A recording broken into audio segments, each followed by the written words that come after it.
Hi, I'm Tom Donahue, and you're watching BROC Talk Program Spotlight. Thanks for watching. We have a special program for you today and a couple of special guests. Let me first introduce Geoff Wilcox, who's the program director for the state of Vermont's Weatherization program. Welcome, Geoff, to the program. Hi, thanks for having me. Glad to have you on today and get you down here to the Rutland region today to talk about this great program, which is statewide, and we'll get into the details in a moment. But I also want to introduce our friend Tharon Malay, who's also the program director for this in the Rutland and Bennington region, which is all of the state's weatherization program, which you hear a lot about these days, saving energy, and we're going to be talking about how to do that and how to access the program and what some of the benefits are. So stay tuned with us while we do that, and we'll get right into it by beginning to talk about, first and foremost, Geoff, just in a broad sense, when we talk about weatherization, and by the way, you know, in Vermont, that's a big thing regarding the cold. I know in some communities, this is a national program as well. I know it's keeping their houses cooler when it's warm. For us in Vermont, it's really keeping ourselves warmer when it's cool most of the time.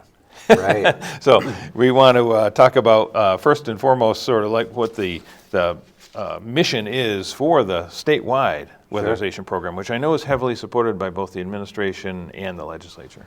Sure. Yeah, there's a lot of benefits to weatherization, keeping people warmer in the cold weather, cooler in the warm weather, and a lot of health and safety benefits, safety improvements we make in the houses every day. But ultimately our mission statement and why we go to work every day is to save energy for income eligible clients in their home, and insulating and air sealing, making the home more energy efficient in order to save them money on their heating and cooling and electric bills. By doing that, we also save a lot of emissions that is really important and popular these days.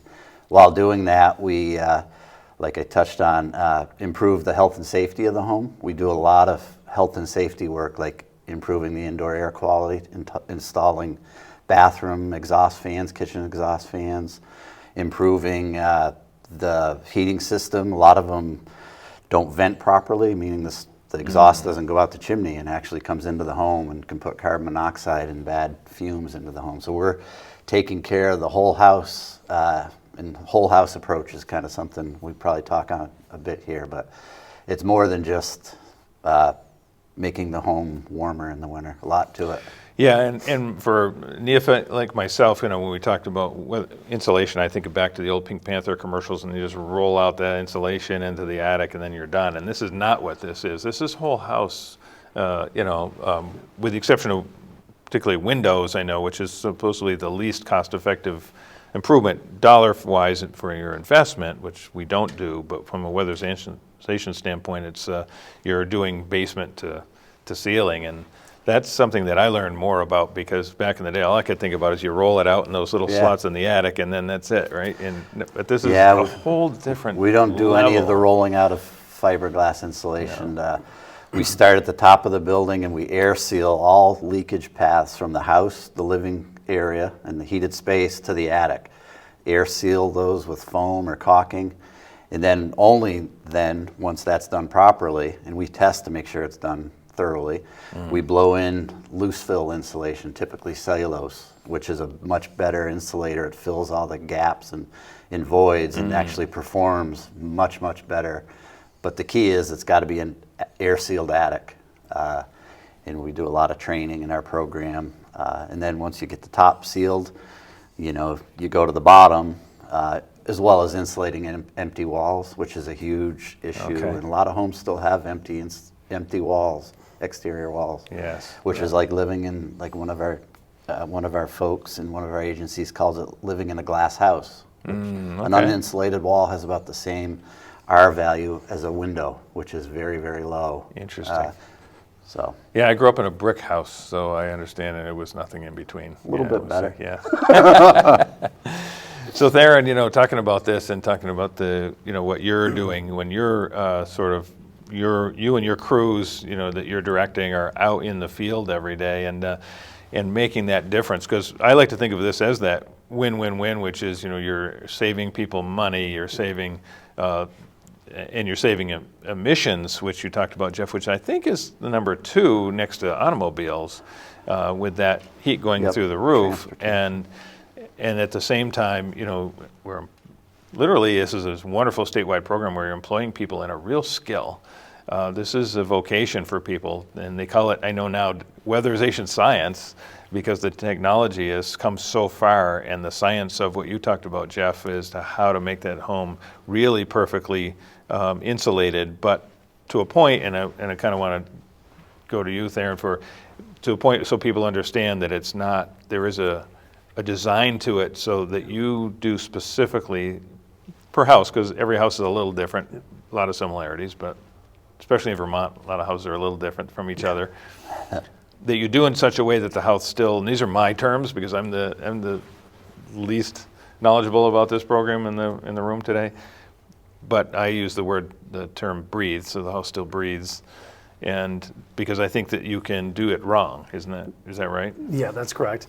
Yeah, and like Geoff said, we're trying to make these homes more energy efficient, but at the same time, when we get in there, a lot of these houses, because of lack of air sealing, underperforming insulation, there's a lot of transmission between the conditioned airspace, so you're either cool air during the summer, or you're warm air during the winter, mixing with the opposite, uninsulated areas, which causes, like Geoff was saying, causes some issues with moisture and things like that, as well as lack of ventilation. With that, you can cause damage to the house in general, and it could deteriorate quicker. So when we come in and we do our measures, the air sealing, the proper insulation, and proper ventilation, a lot of times we're keeping these homeowners in their homes longer, because without our services, these homes could probably deteriorate to the point where they're no longer able to live in these homes. Wow, that's a great point. Yeah, I actually thought of that angle. Go ahead. Yeah, I was just going to say, I'm sorry about that. I thought I muted that. So we use the saying. That was my dinner bell. Yeah, jeez.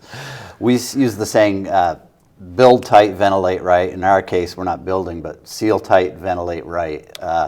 We provide a lot of training on building science, weatherization science, and you don't want your building to leak warm air through places you don't know about, because that's what brings moisture to a cold surface that condenses and rots, like Tharon was saying. So we want to make sure that we bring in new air and vent it out through the bathroom fans or the kitchen fans.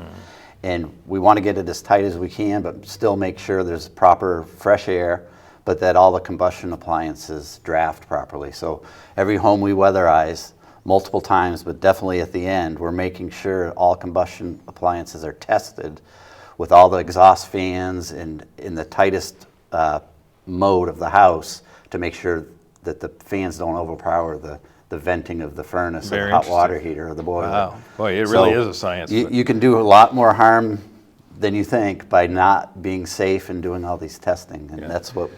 And that's where a lot of training. Yeah, that's where your program comes in, because your people are truly experts, and they're taught the techniques, and always ever changing and learning more at a national level here in Vermont. Yeah. So there's, like you mentioned, there's a program in every state that's funded by the Department of Energy, and a lot of states have additional funding like we do. But the Department of Energy, provides the core requirements, and they require the worst case draft testing that I just mentioned. But each state there's a state office in each separate state in 7 territories. That's where I work. Yeah. And our job is to provide the grants to BROC, is one of our 6 sub-grantees that actually does the work. Provide the training so that they know how to do it right. We provide the monitoring. We come out and do quality assurance and quality control. Perfect. And there's more that we do there. We do a lot of desktop monitoring and just help make sure the program's moving along and doing what benefits the client, which is ultimately why we're here, to save energy and make low-income Vermonters' homes better. Exactly. And actually makes their lives better in a lot of cases. I mean, Tharon's seen it. I've seen it. It's more than just saving energy. Well, and I want to transition to that a little bit. You can both chime in on what you've experienced, but there's significant health benefits of weatherization. Yeah. I mean, wanna I guess hug. I'll Go start ahead, with that. Tharon. But, so Geoff had mentioned, beyond the weatherization, the insulation part of our job, we do, one of the good benefits of the program in general is we do provide a health and safety service as well. So one of the first things we do is our auditors will assess heating systems. Sometimes we have atmospheric water heaters. A lot of times when we go into those homes, these heating systems or the atmospheric water heaters are underperforming, or they're performing poorly, where they're emitting low levels of CO into the homes, which is definitely a health risk to the homeowners. And a lot of times we can identify that, and as part of the weatherization services we provide, we can do repairs and replacements in certain aspects. If it's deemed a health issue. A lot of that's a huge benefit to our clients, because as we know, those services are not cheap at all, Right. within our state. So Yeah. Do you want to talk about, just for a second, quick tangent, but because you mentioned a qualified Vermonters in this case? Yeah, that's a good. So the program's eligible for any income eligible Vermonter living in a residence, a home. And I should have, our website will bring you to the income guidelines. It all depends on the number of people in the household and their gross income for the past 12 months. Okay. So if add up all the incomes and it's under that amount, the program's totally free for Vermonters. And there's some auto qualifiers like fuel assistance. If a family's receiving fuel assistance, they're automatically qualified. Okay. And that's, we try to prioritize fuel assistance clients. We do have a wait list at most agencies, and the folks that are waiting, we prioritize who gets served next based on certain characteristics. One of them is fuel assistance, elderly, families with children, et cetera. But yeah, that's who we're here serving, and the program's totally cost-free. We do also serve renters. So if you're income qualified and you're renting, the energy efficiency work is free, paid for the program, but the landlord needs to make sure the heating system's safe and certain things that they're really required by law anyway. So it's nothing on top of what a good landlord needs to do anyway. Right. So it's a no-win or no-brainer. No-brainer, right? Yeah, no-lose No situation. win, no lose. Yeah. So in case you're just tuning in, I'm Tom Donahue hosting BROC Talk Program Spotlight. Thanks for watching. Just to let you know, we were talking with Geoff Wilcox, who's the State Program Director for the whole weatherization program statewide in Vermont. And with him, Tharon Malay, who's the program director for ours locally here at BROC Community Action, which is Rutland and Bennington County.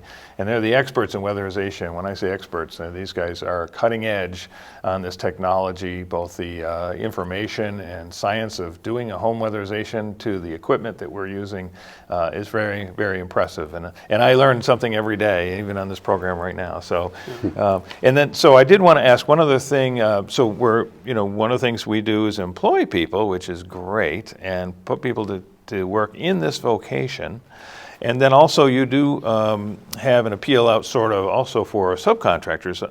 Can you talk a little bit about the subcontract work, Geoff? Sure. So yeah, we're in the process of spending more funds each year. We've been ramping up, and our budget's been increasing for the last number of years. We're gaining. We need more workers at every agency, and there's 6 throughout the state, BROC being one of them in Bennington, Rutland County. But so the insulation, air sealing, crew work, we call it, is done by the agencies, but they all employ subcontractors, heating contractors to repair, do clean and tunes and replacements, work on hot water heaters. We have asbestos abatement contractors to remove vermiculite insulation across the state. And that's something that you find in the home when you go out. 10% of the homes that we weatherize, unfortunately, and this is data from 16 years that I've been at the state office, 10%, 1 in 10 have vermiculite in their attic. And by law, you can't disturb that unless you're an asbestos contractor and have a permitted process. So our weatherization agencies can't go up and do their normal work, move it aside, air seal all the holes in the attic floor, and then blow cellulose on top. So they've got to remove it, abate it, and hire contractors. And it's a pinch point or a limiting factor, because We need more asbestos contractors. We've got the funding Okay. right now to do a lot, but not enough contractors. Also use electricians. And people probably don't know that is in their home. They don't, and good, decent chance that there is, especially the older homes, obviously. It hasn't been installed since, I think, early 90s. And so when you do out there and do the audit, not you personally, but your team, that's something that's determined up front. Yeah, it's determined up front. Usually it's caught, so as part of our process, one of the first people that go out to the homes is, we call it an energy auditor. And, energy coach, and they're going out and they're the first eyes on the home. And a lot of times it's identified from that first visit. And then once we get the auditor in there and they're actually climbing through the entire home, they're looking at what the extent of that vermiculite could be if it was, noted from the initial visit. And and then from there, like Geoff said, we're not allowed to disturb that. So we need to abate that vermiculite before we can start our weatherization services, and that's where subcontractors definitely come in. So we have some great relationships with the contractors that we're doing business with now, but like Geoff's saying, we're always looking to expand and grow and complete more homes, weatherization of more homes each and every year. So that contractor base is huge for us, and anytime we can grow that would be beneficial for not only us, but And you just started to talk about electricians too, and one of the things that I know that you discover when you're out there too is what they call, again, neophyte here, okay? So Knob and tube? yeah, not a handy homeowner. Myself, knob and tube wiring, right? Is that the And that can't be insulated. Insulation can't come in contact with knob and tube. And if I could just give a quick plug, Sure. well-deserved plug to BROC Weatherization. They have a best practice model in dealing with vermiculite insulation and have done an excellent job of getting qualified contractors and having a good process to get clients with vermiculite abated and then weatherized, because we don't want to leave anybody behind. And if you've got Right. vermiculite in your house, it's about this much insulation, which isn't much, and you've got huge energy bills. So it'd be really easy for us to say, oh, you have vermiculite, we can't help you. But we've figured out a way, and BROC has led the way on doing that. So Awesome. thank you both. Yeah, well, thank you for mentioning that. And then, so when I mentioned about the peculiarity of Vermonters' homes, they're all different. A lot of older housing stock in Vermont, especially, that knob and tube wiring is something you're probably running into quite a I bit. don't know the stats on that, but we Yeah, see it it's- quite a bit. Yeah, I would just So say that's- currently, right now, I think, BROC in general, just in Rutland, I think we have about 5 jobs right now in our queue Wow. that we're looking to, Yeah. that we've audited right now, that Yeah. we're now looking for, contractors to go in and rewire that knob and tube. And again, that's where you have to get subcontractors, and you're looking for electricians that are willing Yep. to work with this Vermont state program, Correct. either locally or, in the Yeah. counties. And even plumbers for plumbing leaks we have to fix, because when we install a measure, it's got to last at least 20 years. We Okay. don't want it to be deteriorated or Okay. and we don't want our clients living in homes with shoddy electrical and stuff. Right, right. And that's what I like about what you said earlier about the health and safety too, because this is really such a comprehensive program. I've learned so much about it. And it's not, more than just the old-fashioned out. commercial where you roll Yeah. that out. Yeah, it's not what we're talking about here. And the more I talk to folks, the more I learn about how comprehensive it is and what a wonderful program it is for the state of Vermont. And now I know why the administration and the legislature are so solidly behind it and want to continue it and grow it in Vermont, because it's really helping people Yeah. in so many ways. It's comprehensive and holistic.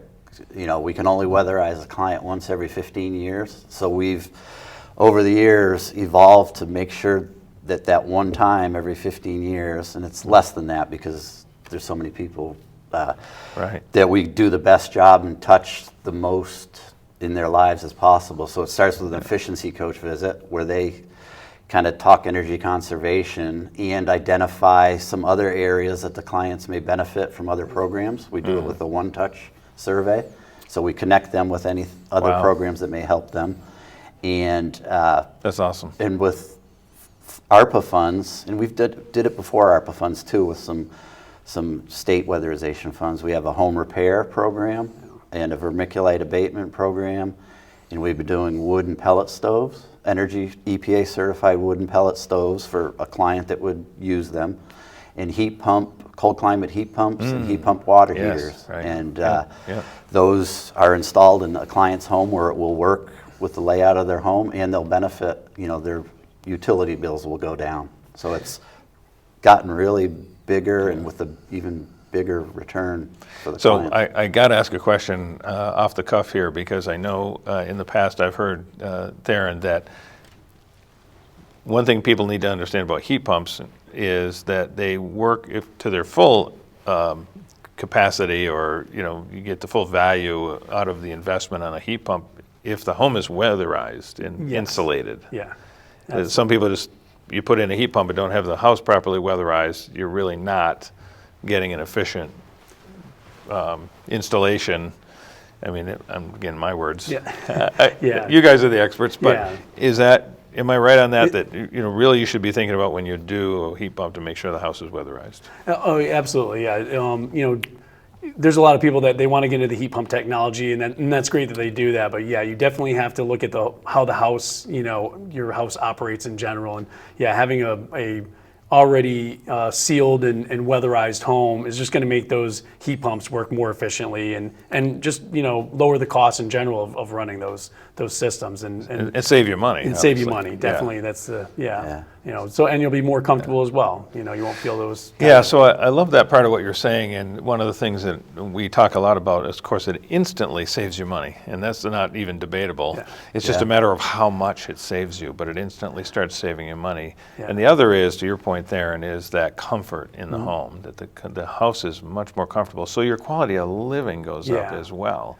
Yeah, we've had several, especially when you're doing weatherization during the wintertime. That's when people see almost the immediate effect of what we do. And usually by the end of the job, we'll hear people say that they've never felt comfortable in their house. They've always had to wear multiple sweatshirts, slippers, all this stuff. Yeah. And then, they're finally walking around their house, feeling much warmer without actually even turning up the thermostat. The thermostat. Wow, yeah, So. that's great. Well, and I also want to say these things I learned along the way, that people often think about weatherizing their home in the winter because of, we know what Vermont winters are like. But this is a year-round program. It's a year-round program. Folks are busy all year. They're working in the hot attics in the summer and the cold attics in the winter, unfortunately. That's true. And I just want to put a plug out to the crew workers across the state. We're Yeah. employed 80 statewide now, Wow. and BROC has 14 or so. Yep. Yes. Yeah. And they're where the rubber meets the road. Yes. And it's a job that's really rewarding for the right folks who Right. like to help people's lives and are into building science. Right. Each agency across the state is hiring, and we've created a minimum and prevailing wage that's a really good wage with really good benefits by the 5-6 providers.